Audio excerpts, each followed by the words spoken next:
Hello everyone, তোমরা সকলেই কেমন আছো? আশা করি তোমরা সকলে ভালো আছো, সুস্থ আছো। আমি অনেক ভালো আছি। আজকে কিন্তু আমি কোনো ব্লগ ভিডিও নিয়ে আসিনি। আজকে ভাবলাম তোমাদেরকে আমি ছোট্ট করে আমাদের দোকানের হোম ট্যুরটা একটু শেয়ার করি।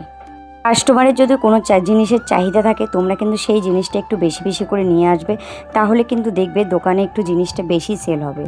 অনেক সময় তোমরা ওই মালটা কিন্তু তোমাদের দোকানে কোনোদিনও নিয়ে আসো না। কাস্টমার দেখবে কি সেই মালটা তোমাদেরকে আর কি জিজ্ঞাসা করবে, দাদাভাই তোমাদেরকে এই মালটা তোমাদের দোকানে আছে? তখন কিন্তু তোমার মনে করে রাখতে হবে সেই মালটা কিন্তু তোমার অবশ্যই দোকানে নিয়ে আসতে হবে।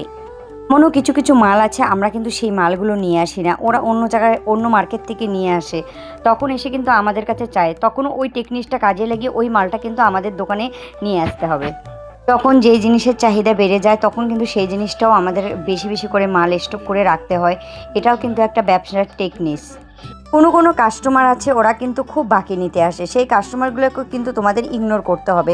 তোমাদের যদি বলে যে দাদাভাই তোমাদের এই মালটা কি আছে, তোমাকে কিন্তু ইগনোর করে বলতে হবে না আমার ওই মালটা নেই। কারণ ওরা কিন্তু বাকি নিতে আসে, পয়সা কিন্তু দিতে আসে না।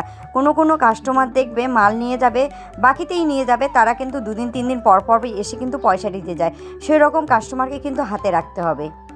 বান্ডিলের মধ্যে যদি 24টা নখ পালিশ থাকে, তোমাদের কিন্তু 12টা বিক্রি হবে, 12টা কিন্তু বিক্রি হবে না। তখন তোমাদের টেকনিক খাটিয়ে যে 12টা নখ পালিশটা যে তোমাদের লস হবে, সেই 12টা নখ পালিশই কিন্তু বিক্রি করে সেই লাভটা কিন্তু তোমাদের তুলতে হবে। এটাও কিন্তু একটা বড় টেকনিক তোমাদেরকে বুঝিয়ে দিলাম। তারপর তুমি ধরো যে কোনো মালই তোমাদের যদি সব মালই নিয়ে আসো, তোমাদের কিন্তু সব মাল বিক্রি হয় না। অনেক মাল কিন্তু কসমেটিকের মধ্যে নষ্ট হয়। তোমাদেরকে কি করতে হবে, সেই মালের মানে যে মাল নষ্ট হবে সেই মালের লাভটা কিন্তু তোমাদের সেই মাল দিয়েই তুলতে হবে। একটা কথা বলছি, যখন তোমাদের দোকানে অনেকগুলো আইটেম হবে তখন কিন্তু তোমরা আর একটা বুদ্ধি কাজে লাগাতে পারো। মানে সব মালের টাকা এক জায়গায় রাখবে না। যেমন ক্রিমের টাকা আলাদা করে রাখবে, তারপর হলো কসমেটিকের টাকা আলাদা করে রাখবে, সব কিছু ব্যাগের টাকা আলাদা করে, মানে প্রত্যেকটা জিনিসের টাকা একটু আলাদা আলাদা করে রাখার চেষ্টা করবে। তাহলেই কিন্তু তোমরা বুঝে যাবে যে কোনটা মাল থেকে, মানে কসমেটিক থেকে কত লাভ করেছো, ব্যাগ থেকে কত লাভ করেছো, তোমাদের এভরিথিং মালের কিন্তু হিসাব কিন্তু ঠিকমতো বেরিয়ে যাবে।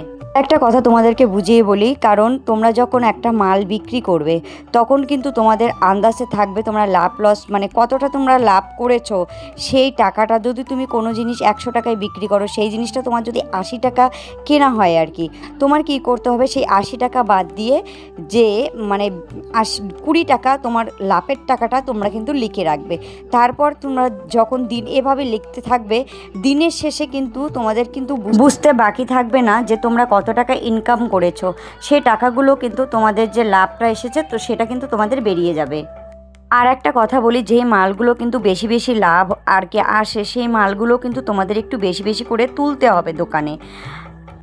আর একটা কথা, সিজন অনুযায়ী কিন্তু মাল তুলতে হবে। যখন বিয়ের মাস তখন বিয়ের জিনিস তুলতে হবে, যখন অল সিজনের মাল তুলতে হবে। সব সময় যে একই রকম ব্যবসা হবে তা কিন্তু না। কোনো সময় ব্যবসা খুব ভালো চলে, কোনো সময় ব্যবসা কিন্তু একটু ডাউন চলে। আজকে কিন্তু আমি তোমাদেরকে অনেক বড় গুরুত্বপূর্ণ কথাগুলো বলে ফেলেছি। তোমরা কিন্তু যারা একটু কম ব্যবসা করতেছো তারা একটু এই বুদ্ধিটা টেকনিকটা খাটিয়ে দেখো, অবশ্যই তোমরা সফলতা পাবে। আর আমার ভিডিওটা যদি তোমাদের ভালো লাগে অবশ্যই লাইক কমেন্ট দিয়ে শেয়ার করো, আমার পাশে থেকো। আর তোমরা যদি এরকম ভিডিও আরও দেখতে চাও অবশ্যই আমাকে কমেন্টের মাধ্যমে জানিও। আমি কিন্তু নেক্সট টাইম আরও সুন্দর সুন্দর ভিডিও দেওয়ার চেষ্টা করব।